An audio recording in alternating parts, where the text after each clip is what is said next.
Somewhere in eastern Ukraine, on the night of August 6th into the 7th, 7 separate oil and gas production sites belonging to UkrNAFTA came under attack within the same few hours. Not one strike. 7. Spread across facilities that pump the crude and gas, keeping Frontline towns running, hit in what the company's acting CEO, Serhiy Fedorenko, called the most extensive assault on UkrNAFTA infrastructure in months. Equipment critical to keeping the wells and processing units running was destroyed outright. Several sites had to shut down completely. Production volumes dropped, and dropped hard, on a night when nobody in Kyiv was expecting a quiet week to begin with. Then, almost as an afterthought in the same statement, Naftogaz mentioned that over the previous 24 hours, 4 more UkrNAFTA filling stations in the Zaporizhia and Dnipropetrovsk regions had also been hit. No casualties this time, which the company was careful to note with something close to relief, because that's not always how these strikes end. But 11 targets in roughly a day, production sites and fuel stations both, tells you this wasn't an isolated bad night. It was a pattern showing its teeth again. To understand why this particular pattern matters, you need the number sitting underneath it. Since the start of 2026, Russia has carried out 287 separate attacks on Naftogaz Group facilities. 287 in 7 months, already surpassing the total count for all of 2025 combined. 32 UkrNAFTA filling stations have been destroyed this year. 5 facilities belonging to UkrGazvidobuvania, the country's largest natural gas producer, have gone down with them. This isn't a company getting unlucky. It's a company that has become one of the most systematically targeted civilian infrastructure networks in the entire war, hit again and again, on a schedule that keeps accelerating rather than slowing down.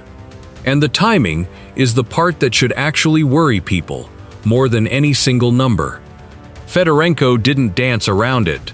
Russia, he said, is attacking Ukraine's oil and gas production specifically to inflict maximum damage on the country's infrastructure ahead of winter. Not vaguely, not as a side effect of some other campaign. Ahead of winter, stated plainly by the man running the company being hit. That's the kind of sentence that usually gets buried in a wire story about a factory fire. Here, it's the whole point. Winter is when this war gets fought on a second front that has nothing to do with trenches. Ukraine's power grid, heating infrastructure, and fuel supply chain become a target list of their own every year once the temperature drops, because a missile that knocks out heat to a city block does something a missile on a battlefield rarely can. It turns millions of ordinary people, all at once, into casualties of exposure and cold rather than combat. Russia has run this playbook before, hammering substations and heating plants through the winters of 2022, 2023, and 2024, each time betting that freezing apartments would do what artillery couldn't. This year, the target list has crept earlier and wider. It's not just power plants anymore. It's the oil wells and gas fields that would keep vehicles moving, generators running, and heating systems fed if the grid itself takes a hit later in the season. Take out the fuel production now, in August, and you don't need to win that fight again come December. You've already softened it months in advance. The scale of what's already gone gives you a sense of how far along that softening process is. Naftogaz has confirmed 37 of its retail filling stations were destroyed across the first 7 months of the year alone. Some have been patched up and brought back online. Others took damage severe enough that they're simply gone, out of service, no timeline for repair. These aren't abstract industrial assets sitting behind checkpoints and barbed wire either. Filling stations are the kind of civilian infrastructure a rescue crew needs on the way to an emergency, that a bus depot needs to keep routes running, that a hospital's backup generators need refueled during a blackout.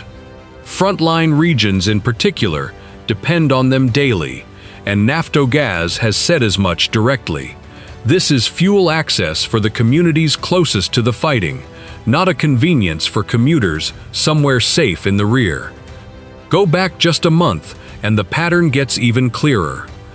Between July 2nd and July 5th, Russian forces ran a 3-day assault specifically against UkrNAFTA's civilian facilities, hitting production sites and gas stations across Sumy, Dnipropetrovsk, Mykolaiv, and Kharkiv regions. One person was killed at a gas station in Mykolaiv when an attack drone struck the canopy over the pumps, and the fuel canopy, the building, and several parked vehicles all burned. 2 more people were wounded.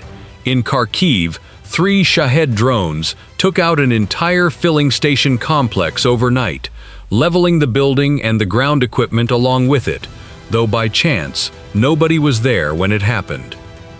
In Sumy, jet-powered drones hit a production facility directly, sparking a fire and tearing into equipment that isn't quickly replaced in the middle of a war. UkrNAFTA's own statement afterward didn't mince words.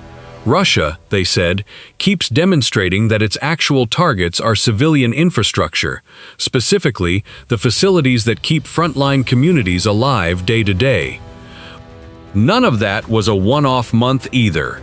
Earlier in the summer, Naftogaz facilities across 3 separate regions were hit hard enough to force operations offline, with fires that caused lasting damage well beyond the initial blast. In July, Russian strikes hammered gas production sites in the Kharkiv region on 3 consecutive days in a row, a level of repetition that only makes sense if the goal is denial, not disruption.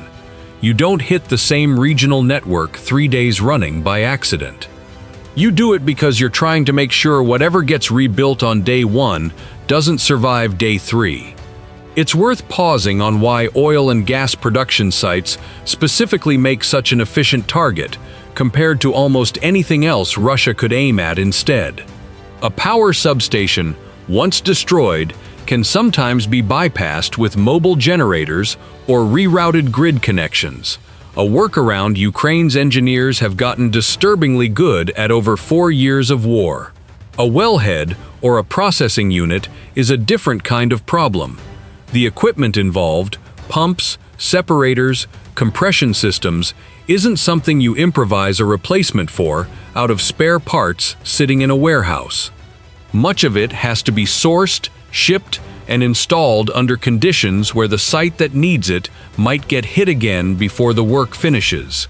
That's the quiet advantage Russia is exploiting here. Hitting production infrastructure doesn't just cause a temporary outage the way a substation strike might. It removes capacity that takes months, not days, to rebuild. And in a country trying to keep both a war economy and a civilian population running through a 5th winter of fighting, months matter. There's an uncomfortable symmetry worth naming here too, because it isn't as if this kind of energy warfare only runs in one direction. Ukraine has spent the same stretch of 2026 running its own long-range drone campaign against Russian refineries, storage depots, and fuel logistics deep inside Russian territory, hitting facilities hundreds of kilometers from the front line in an effort to choke off the revenue and the jet fuel keeping Moscow's war machine funded and flying. Both sides have concluded, independently and more or less simultaneously, that energy infrastructure is now one of the most effective levers available in this war, more effective in some ways than another few kilometers of contested trench line.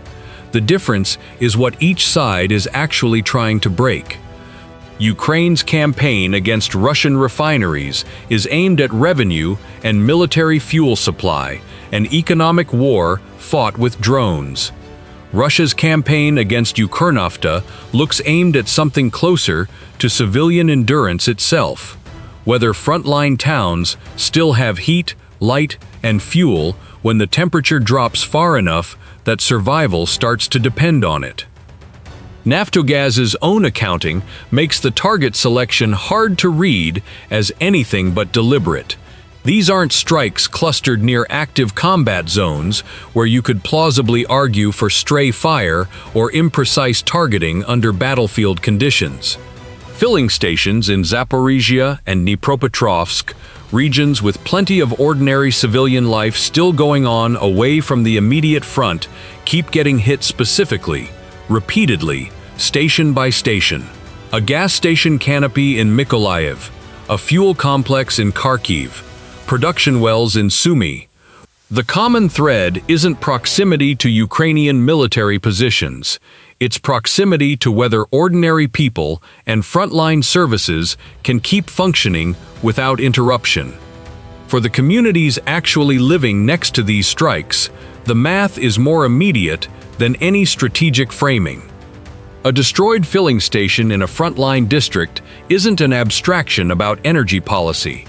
It's the difference between an ambulance making it to a call on time or running on fumes to find fuel first.